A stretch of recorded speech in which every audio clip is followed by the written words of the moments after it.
Hello to our community group leaders and teachers. This is the Teaching Series Extra for Sunday, May 13th, 2018.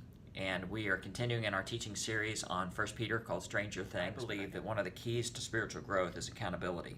We can only grow so far by ourselves, and we need other people to push us. It's why we have physical trainers. It's why we have coaches, because they can see some things from the outside that we can't see from the inside. So we talk about accountability in our community and as Christ followers, but what does that really look like? I mean, at First Baptist Tulsa, we have regularly over 750 adults who meet in community groups.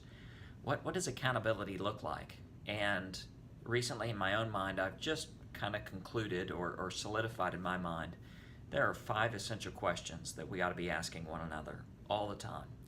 First is this: am I more in love with God today than ever before? And as I roll through these 5 questions briefly, it's good for you to be introspective. I'm asking you, are you more in love with God today than ever before? If you look into your past as some high point in your relationship with God and say, that was the apex, that was the best it ever was, then you're missing something today. Every day we should be asking that question, and every day it's not about emotions, but it's about intention, that I will love the Lord my God with all my heart, soul, mind, and strength. That's the first question. Second question, am I growing more compassionate toward people? You know, there's that old illustration of a boiling pot of water, and you put an egg in and it gets hard. You put a potato in and it gets soft. Well, we're kind of in the kettle here in this world, and it's easy for our hearts to become hard toward other people, especially when we get burned, especially when life heats up. We should always be more and more compassionate with other people and not more callous. So really these first 2 questions, they fall in line with Jesus' great command to love the Lord your God and to love other people. But then in that great commandment, Jesus said, love other people as you love yourself. And so I think the third question of accountability is, am I loving myself properly? Because many people hate themselves. There is nothing Christ-like about hating yourself. Some people are in love with themselves. A person who hates themselves feels like I can do nothing right. A person who is in love with themselves say, I can do nothing wrong. We're called to have that balanced approach, that we love ourselves without being in love with ourselves. And we submit our direction and our decision to the Lord for His correction. So 3 questions. Are you more in love with God? Are you more compassionate toward others? Do you love yourself? Now the final 2 questions really do just require saying yes and no. Am I saying yes to whatever God is asking me to do in my life? Am I saying yes to whatever it is that God is asking me to do in my life? Maybe it's a step of obedience, maybe it's a risk.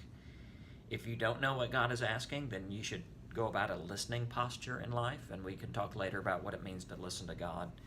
But once you hear God give some direction, are you saying yes? Are you practicing daily obedience to His voice the best you can understand and hear His voice?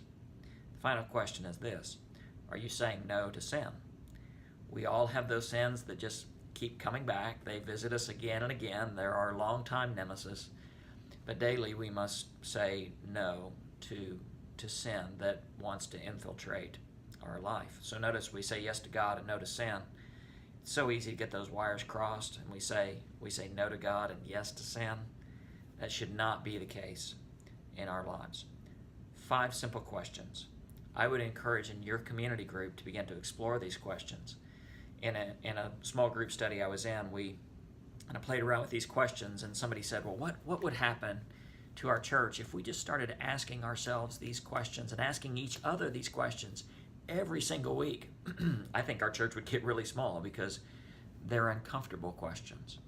I think we all need 2 or 3 people around us to ask these questions. Probably that group can't get much bigger than that, because these are very intimidating, intimate questions. But these are questions that we must ask and we must answer if we want to grow and continue to become until we completely become like Jesus Christ. May the Lord bless you. As always, I'm privileged to be your pastor here at First Tulsa. Take care. Bye-bye.